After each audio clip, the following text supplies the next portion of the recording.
سلام مرتضی څنګه یې؟ علیکم سلام ښه یم ته څنګه یې؟ شکر ښه یم مننه. په خیرونه وروره څنګه یې ښه یې؟ شکر دی ښه یم ته څنګه یې؟ شکر دی بیخي ښه یم. شکر چې ښه یې.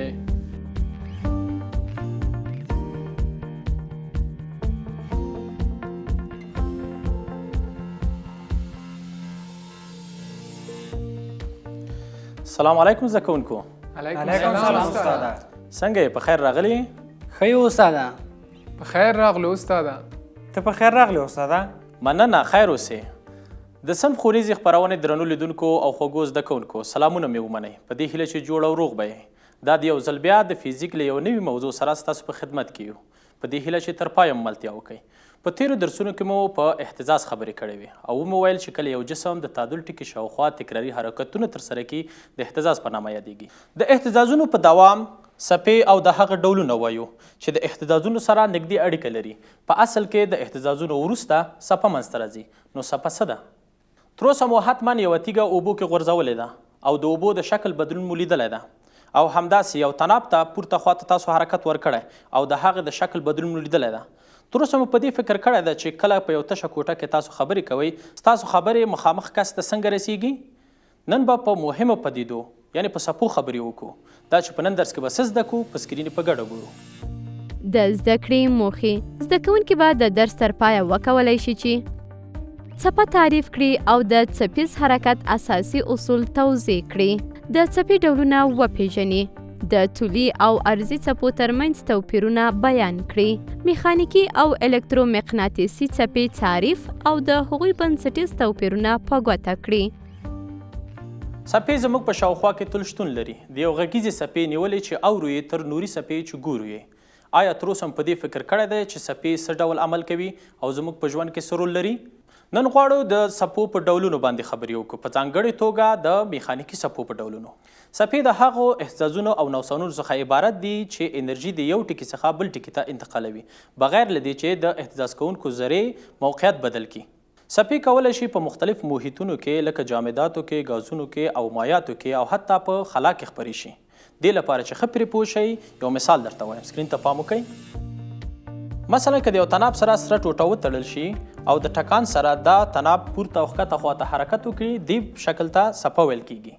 که ټکان ختم شي او څپه ودرېږي نو تاسو به وګورئ چې دا سره ټوټه بیرته په خپل ځای کې ده او خپل ځای نه ده بدل کړی. نو دې نه دا پیل اخلو چې په څپو کې اهتزاز کوونکي ذرې خپل موقعیت نه بدلوي بلکې انرژي د یو ټکي څخه بل ټکي ته لیږدوي او د هغې سره د جسم په شکل کې بدلون راځي چې همدې شکل بدلون ته څپه ویل کیږي. استاده په اوبو کې د تیږې غورځول د څپې د تشکیل یو بل مثال دی. کیدای شي د پروسه راته سمه تشریح کړې؟ ولې نه مرتضی جانه. سکرین ته پام وکړئ. کله چې یو وړه تیږه د اوبو په یو لوښي کې وغورځول شي د اوبو په سر به دایروي څپې منځته راشي چې د غورځېدو له ټکي به د لوښي څنډو ته حرکت وکړي چې دلته د اوبو د دغه شکل بدلون ته څپه ویل کیږي. که دا تیږه د اوبو په مخ په نظر کې ونیول شي نو لیدل کیږي چې جسم په خپل ځای اهتزاز کوي او خپل موقعیت نه بدلوي. نو دا حالت دا راښیي چې اوبه خپل ځای نه بدلوي بلکې د هغې د شکل بدلون د لوښي څنډو ته حرکت کړی ده. دې مثالو ته په کتو څپه داسې تعریفوو. د څپې تعریف له مادې پرته له یوه ځای څخه بل ځای ته د اهتزاز لیږد ته څپه ویل کیږي چې په دې پروسه کې یوازې انرژي له یوه ټکي څخه بل ټکي ته لیږدول کیږي. درنو لیدونکو او خوږو زده کوونکو انشاءالله چې د څپې له مفهوم سره اشنا شوئ او د هغې مثالونه مو هم ولیدل.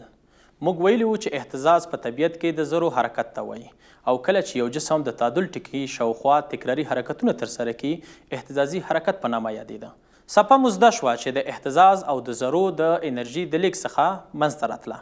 نو څپهیز حرکت څه ته وایي؟ څپهیز حرکت هغه حرکت ته ویل کیږي چې په هغه کې اهتزازي ذرې خپله حرکي انرژي په دوامداره توګه د خپل د څنګ ذرو ته ورکوي او هغې په حرکت راولي.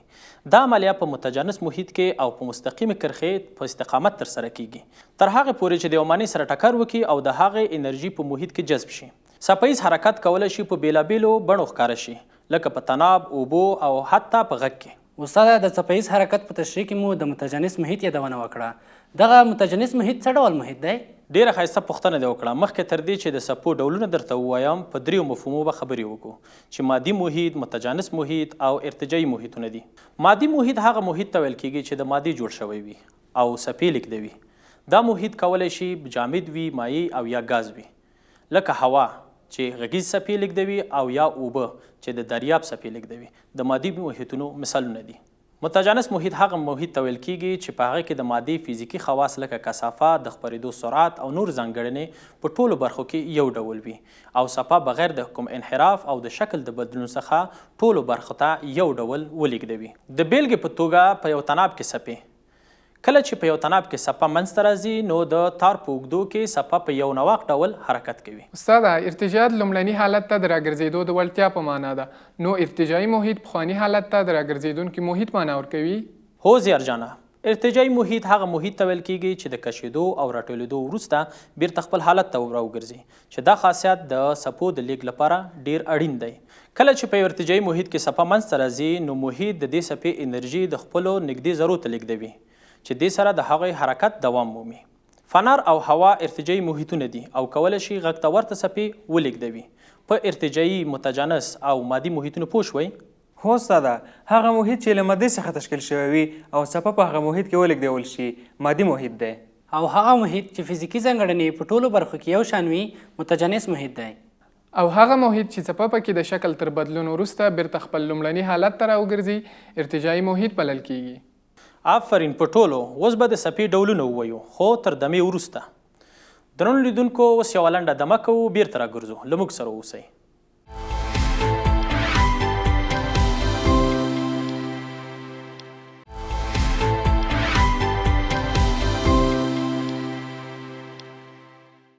درنو لیدونکو، د فزیک خپرونې دوام ته ښه راغلاست. تر دمې مخکې مو وویل چې د څپې ډولونه وایو. هره څپه ځان ته ځانګړنې لري، لکه فریکونسي، امپلیتود، د څپې اوږدوالی او سرعت، چې په راتلونکو درسونو کې به په مفصل ډول ووایو. څپې د فزیکي ځانګړنو له مخې په دوو برخو باندې ویشل کیږي چې میخانیکي څپې او الکترومقناطیسي څپې دي. میخانیکي څپې او الکترومقناطیسي څپې او د هغې توپیرونه به ووایو او د هغې وروسته به د میخانیکي څپو ډولونه هم ووایو. استاده، دغه ټول موضوعات نن لولو؟ نه کیهان جانه، د میخانیکي څپو یې پیلوو او الکترومقناطیسي څپې په راتلونکو درسونو کې وایو. ښه استاده، ما خو ویل چې که دغه نن ټول ولو، ما خو دا فکر وکړ چې دلته به راباندې مقصودن شي. نه کیهان جانه، هېڅکله داسې نه کوو. که د درس حجم ډیر کو نو بیا مو ذهن د هغې په جذبولو کې له مشکل سره مخ کیږي. ښه، نو لومړی میخانیکي څپې وایو. میخانیکي څپې هغه دي چې خپل د خپرېدو لپاره مادي محیط ته اړتیا لري او په خلا کې نه خپرېږي. دا څپې د خپل د لیږد لپاره مادي محیطونه لکه هوا، اوبه او جامدات ته اړتیا لري. دا څپې د خپل شاوخوا محیط د ذرو د اهتزاز څخه انرژي د یو ځای څخه بل ځای ته لیږدوي. د میخانیکي څپو مثالونه غږیزې څپې او هغه څپې دي چې د اوبو په مخ لیدل کیږي. میخانیکي څپې په خپلوار په درې ډولو ویشل کیږي چې طولي څپې، ارضي څپې او ساکنې څپې دي چې درس په دوام کې به یې ووایو. اوس تاسو سکرین ته پام وکړئ.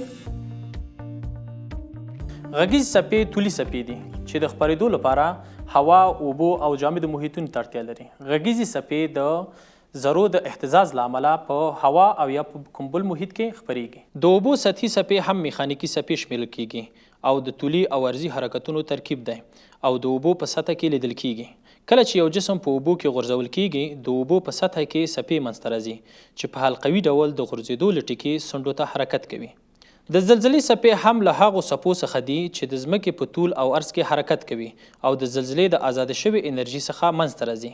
دا څپې په دوو اصلي برخو یعنی پي څپو لومړنۍ یا طولي او اس څپو یعنی دویمي یا ارضي څپو ویشل کیږي. استاد، زموږ د فزیک په کتاب کې راغلي چې میخانیکي څپې په یو مستقیم مسیر له ثابت سرعت سره حرکت کوي. دا څنګه؟ مرتضی جانه، که د متجانس محیط په یو برخه کې اخلال وارد شي نو د محیط د مالیکولونو یا ذرو کې کششي قوه منځته راځي چې دا قوه بغیر له دې چې د جوړښتونو موقعیت بدل کړي بلکې خپله انرژي د خپل ترڅنګ جوړښتونو ته ورکوي او په پایله کې څپه په محیط کې په مستقیم خط خو د څپې په ډول خپریږي، خو ولې په مستقیم لوري؟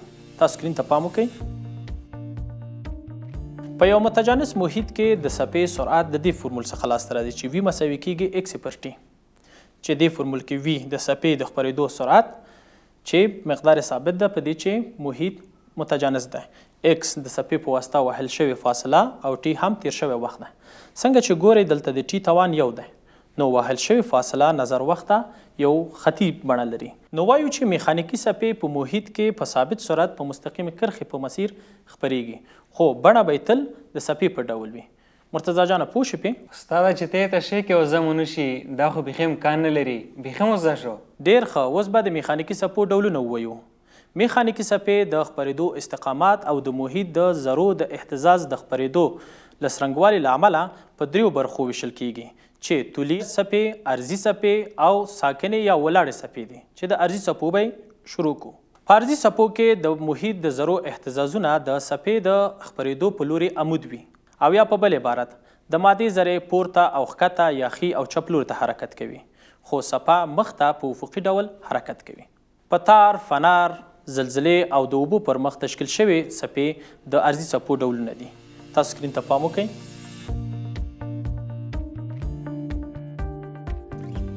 دلته تاسو ګورئ چې رسۍ پورته او ښکته اهتزاز کوي او د څپې د خپرېدو لوری په افقي ډول په مستقیم مسیر ده.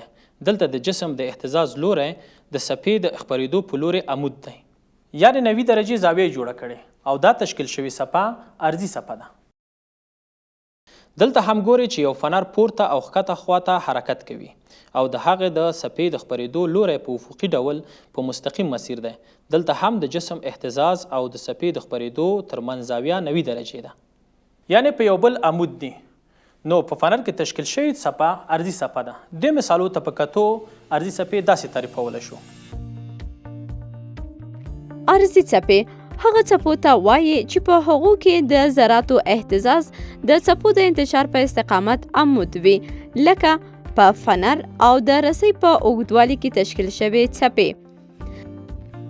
استاده زه خو وایم طولي څپې د عرضي څپو برعکس دي، یعنې د اهتزازي ذرو او د څپې د خپرېدو مسیر ترمنځ زاویه 90 درجې نه ده که څنګه؟ هو زیارجانه، په طولي څپو کې د ذرو اهتزاز لوری او د څپې د خپرېدو لوری یو بل سره یو ډول وي، یعنې یو بل سره موازي او 0 درجه زاویه جوړوي. غږیزې څپې، په فنر کې څپې او د زلزلې څپې د طولي څپو مثالونه دي. تاسو سکرین ته پام وکړئ. تاسو ګورئ کله چې فنر کاش یا فشار پرې وارد شي د فنر حلقې ښي او چپ لوري ته حرکت کوي او هغه څپه چې په فنر کې دننه منځته راځي هم په مستقیم مسیر د افقي محور په لوري خپریږي. نو ویلی شو چې په فنر کې عرضي او طولي څپې دواړه منځته راتلی شي او دا دې پورې اړه لري چې فنر کوم ډول حرکت کوي. دې مثال ته په کتو طولي څپه داسې تعریفولی شو. طولي څپې هغه څپو ته وایي چې په هغو کې د ذراتو د اهتزاز لوری د څپو د انتشار له لوري سره موازي وي، لکه د یو فنر په حلقو کې د څپو تشکیل. اوس یوه پوښتنه او هغه دا چې آیا امکان لري چې عرضي او طولي څپې په یو وخت کې منځته راشي؟ استاده فکر نه کوم، ځکه چې څنګه به په یو وخت کې د جسم ذرې ښکته پورته او ښي او چپ لور ته اهتزاز وکړي. مرتضی جانه امکان لري. یوازینۍ څپې چې طولي او عرضي دواړه کیدی شي د زلزلې څپې دي، یعنې کله چې زلزله کیږي طولي او عرضي څپې دواړه په یو وخت کې تشکیلیږي او د طولي او عرضي څپو د خپرېدو سرعت نظر د ځمکې ژوروالي ته یو بل سره توپیر کوي. تاسو سکرین ته پام وکړئ.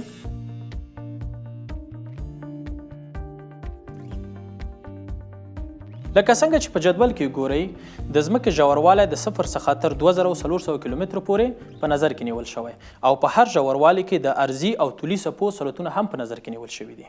لکه څنګه چې تاسو جدول ته ګورئ څومره چې د ځمکې ژوروالی ډیریږي د عرضي او طولي څپو سرعت هم په هماغه اندازه ډیریږي. دا د میخانیکي څپو دوه ډولونه یعنې طولي او عرضي. تر دې دمه کومه پوښتنه لرئ؟ نه استاده. ډېر ښه. اوس به د میخانیکي څپو دریم ډول چې ولاړې یا ساکنې څپې دي ووایو، خو لومړی یوه دمه کوو. درنو لیدونکو اوس یوه لنډه دمه کوو او تر دمې وروسته خپل درس ته دوام ورکوو.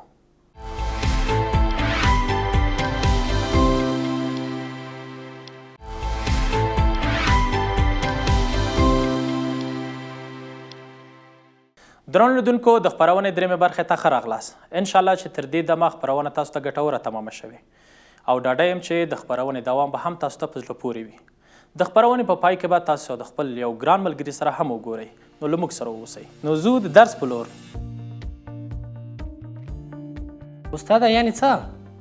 کایهن جانه یعنې څه؟ نه وایي چې له چا سره ګورو. اندېښنه مه کوئ، ستاسو یو نږدې ملګری دی. استاده خو راودې نه ښوده. کایهن جانه صبر وکړه، په پای کې به یې په ګډه په خیر وګورو. اوس ځو د خپل درس په لور. د میخانیکي څپو دریم ډول چې ساکن یا ولاړې څپې دي د هغې په اړه به لنډ معلومات درکړم. دا څپې په محیط کې نه خپریږي او دا څپې هغه وخت منځته راځي چې دوه څپې چې فریکونسیګان یو بل سره مساوي دي او د یو بل مخالف لوري حرکت کوي منځته راځي. لکه د موسیقي آلو په تارونو کې د څپو تشکیل. دا د میخانیکي څپو ډولونه. اوس به الکترومقناطیسي څپې ووایو. الکترومقناطیسي څپې د میخانیکي څپو خلاف مادي محیط ته اړتیا نه لري او کولی شي په خلا کې خپرې شي. دا څپې د برېښنایي او مقناطیسي ساحو اهتزازونو څخه چې په یو بل عمود دي تشکیل شوي دي. استاده دومره پوهیږو چې نور الکترومقناطیسي څپه ده؟ هو، لیدونکی مرئي نور چې په منشور کې په اووه رنګونو ویشل کیږي یوه الکترومقناطیسي څپه ده چې د انسان د سترګو په مرسته لیدل کیږي. د نور سرعت په خلا کې 300 میلیونه متر پر ثانیه دی چې تر ټولو لوړ سرعت دی چې یو جسم یې درلودی شي.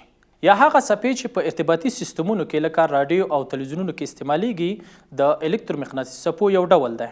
همداسې ایکس وړانګې او ګاما وړانګې چې د طبي عکس اخیستنې او هستیو برخو کې استعمالیږي الکترومقناطیسي څپې دي. اوس تاسو سکرین ته پام وکړئ. تاسو د هغه معلوماتو په پام کې نیولو سره چې د میخانیکي او الکترومقناطیسي څپو په اړه مو درک کړل، تاسو اوس ماته د دې څپو د توپیرونو په اړه یو عمده توپیر راته ووایئ. د میخانیکي څپې د خپرېدو لپاره مادي محیط لکه هوا، اوبه یا جامدات ته اړتیا لري. یعنې دوی نشي کولی په خلا کې خپرې شي او یا هم حرکت وکړي. خو الکترومقناطیسي څپې مادي محیط ته ضرورت نه لري او دوی کولی شي په خلا کې خپرې شي او یا هم حرکت ترسره کړي. میخانیکي څپې د محیطي ذرو له اهتزازونو تشکیلیږي او میخانیکي انرژي لیږدوي. خو الکترومقناطیسي څپې برېښنایي او مقناطیسي انرژي په یو وخت لیږدوي او د برېښنایي او مقناطیسي ساحو له اهتزازونو تشکیلیږي. استاده زه به یو څو مثالونه ووایم. سمه ده زیار جانه، ووایه. په تار، فنر، زلزله او غږ کې تشکیلیدونکي څپې میخانیکي څپې دي او نورې څپې ایکس وړانګه، ګاما او نور الکترومقناطیسي څپې دي. ډېر ښه، یو عمده توپیر به یې زه درته ووایم. میخانیکي څپې د محیط په ډول او فزیکي ځانګړنو لکه کثافه، د تودوخې درجه او فشار پورې اړه لري. د بیلګې په توګه غږ یو میخانیکي څپه ده چې سرعت یې په هوا کې 343 متر پر ثانیه دی او الکترومقناطیسي څپه د نور په سرعت یعنې 300,000 کیلومتر پر ثانیه حرکت کوي او په محیط کې خپریږي. استاده یو ځای کې مې لوستي وو چې غږ د تودې هوا په پرتله په سړه هوا کې ورو حرکت کوي. دا ولې؟ دې لپاره چې په سړه هوا کې د هوا مالیکولونو انرژي کمه وي او دا د دې لامل ګرځي چې د غږیزې څپو حرکت ورو شي او سرعت یې کمیږي. استاده ولې د اوبو څپې ساحل ته د نږدې کېدو په وخت کې لنډې او چټکې کیږي؟ کله چې یوه څپه ساحل ته نږدې کیږي د اوبو ژوروالی کمیږي او د څپو انرژي په یو کوچني ساحه کې راټولیږي چې دې سره د څپو ارتفاع ډیریږي او د څپو اوږدوالی کمیږي او څپه تیزیږي. یوه پوښتنه به د درنو لیدونکو څخه وکړم او هغه دا ده چې ولې ځینې الکترومقناطیسي څپې کولی شي د اتموسفیر څخه تیرې شي او ځینې نشي کولی د اتموسفیر څخه تیرې شي. د دې پوښتنې په اړه تاسو فکر وکړئ او خپل ځوابونه زموږ د واتساپ شمیرې ته چې تاسو یې د خپل تلویزیونونو په پرده ګورئ راولیږئ. دا زموږ د نن ورځې درس. اوس نو له یو ملګري سره ګورو. هو، نو زو ستاسو د ملګري پیغام په ګډه په سکرین ګورو چې ټول ته ورسیږي. ښه په ناز او په خوښۍ ومنئ، ملګرو اوس یې سمدستي ومنئ. خدای مو کورونه له غنمو کړی ډک، دا سلام د نارنجي ومنئ. ډېر خوږو او مهربانو ملګرو، په دې هیله چې روغ او جوړ به یئ او زه به مو نه یم هېر شوی. زه ستاسو یو خواخوږی ملګری نارنجي یم. ومې غوښتل د خپلو ټولګیوالو او دوستانو پوښتنه وکړم چې د فزیک په ښکلو درسونو کې مصروف دي او زما پوښتنه نه کوي. خیر لږې لوبه تېر شو. غواړم درته ووایم چې دلته هم له ما نشئ خلاصېدی. هر وخت چې مې په زړه کې کومه خبره راوګرځېده یو چکر به درته راځم او درته به یې وایم یې. اوس نو درنه ځم او تاسو ټول په خدای سپارم. د خدای په امان. زده کوونکو ستاسو څېرو معلومیږي چې د نارنجي په لیدلو خوشحاله شوئ. هو استاده البته چې ډېر خوښ شو. هو ډېر وخت مو نه ولیدلی. ما خو درته ویلي وو چې حیرانه او خوشحاله به شئ. هو استاده. ډېر ښه، خدای مو تل همداسې خوشحاله لره. درنو لیدونکو په نن درس کې موږ په دې پوه شو چې څپه زموږ د ژوند او د نړۍ مهمه او بنسټیزه برخه ده. میخانیکي څپې مو وپېژندې او ومو ویل چې د خپرېدو لپاره هوا، اوبو او جامدو محیطونو ته اړتیا لري او الکترومقناطیسي څپې کولی شي په خلا کې خپرې شي او د انرژي د لیږد لپاره مهمه ونډه لري. زده مو کړه چې میخانیکي څپې په 3 برخو طولي، ارضي او ولاړو څپو ویشل شوي دي او د هغو بیلګې چې غږیزې څپې او همداسې د اوبو پر مخ سطحي څپې وي ولوستې. هیله لرم چې تاسو ته به معلومه شوي وي چې څپې زموږ په شاوخوا چاپیریال کې څنګه عمل کوي. دا چې اوس مو څپې وپېژندلې، اوس کولی شئ خپل شاوخوا ته وګورئ او د علمي ښکلاګانو څخه خوند واخلئ.